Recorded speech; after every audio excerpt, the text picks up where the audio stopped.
Well, as we were just discussing there, this week the government announced an unprecedented set of measures to support the economy through coronavirus.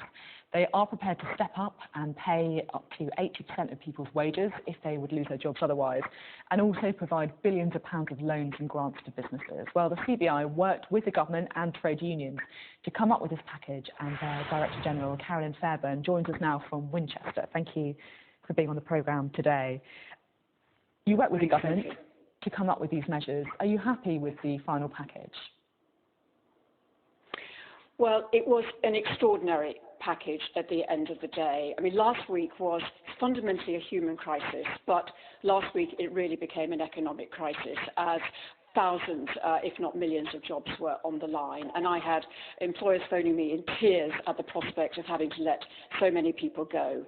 And the package that was put in place on Friday recognised two things fundamentally: that this was about keeping people in jobs so that they have livelihoods and that we have an economy that we can build when we come out of this, and also cash, so the loans and indeed the foregoing of suspension of tax. So unprecedented package. There will need to be more, and I know the government is working on that now, but it was a breakthrough. Yeah, you say that there will need to be more. I mean, we heard from Jeremy Corbyn earlier, who was talking about self-employed people, £94 a week, not enough to live on, talking about people who are renting in that situation in particular. What do you think the government does need to do? Well, £94 is not enough for the self-employed to live on, and I know that the government, with business and with the Federation of Small Business, are working as we speak to find a solution to this. I think we just have to recognise that this is totally unprecedented what we're facing, and the pace at which we can do this is determined by the people working on it flat out, coming up with solutions across business and government. That is a priority. Another priority is that there are some businesses in that mid-size range between small and large who are also going to need funding. That's a gap at the moment. That's being worked on. And Sophie, the final thing that has to happen is that the banks ensuring that the money is getting out of the door, and we're seeing a lot of action on that as we speak as well. As you say, it is unprecedented. I mean, the amount of sums that we could be talking about over a prolonged period of time is mind-blowing. The sort of money that we'll all be paying off for perhaps a whole lifetime. Is it possible for the government to be able to raise this kind of money?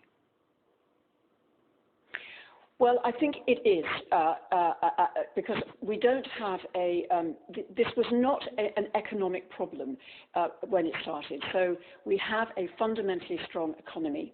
If we can protect it, if we can keep people in jobs, if we can protect our businesses, then when this virus passes, we will be able to rebuild. So it is a task worth borrowing for. It is a task, I think, worth fighting for.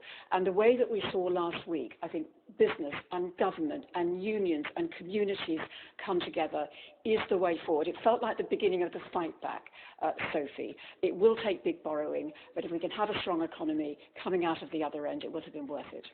I mean, what it will also need is for businesses to do their part, to act responsibly, to not lay people off, to not take advantage of any loopholes in this very hastily drawn up legislation. Are you confident that businesses will act responsibly?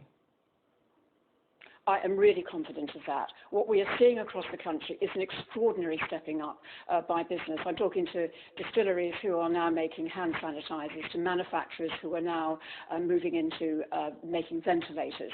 This is a UK-wide effort that's bringing businesses and communities together. I am confident of that. If we have government creating the incentives and the environment for them to be able to do the right thing, we will see that.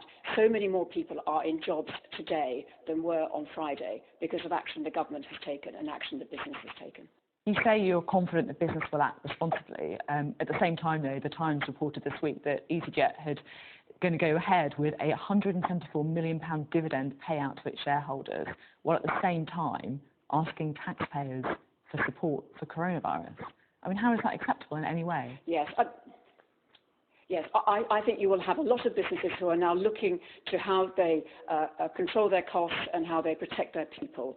And I do urge businesses to think very carefully about how they make those judgments. The only point I would make is that we are all... Sorry?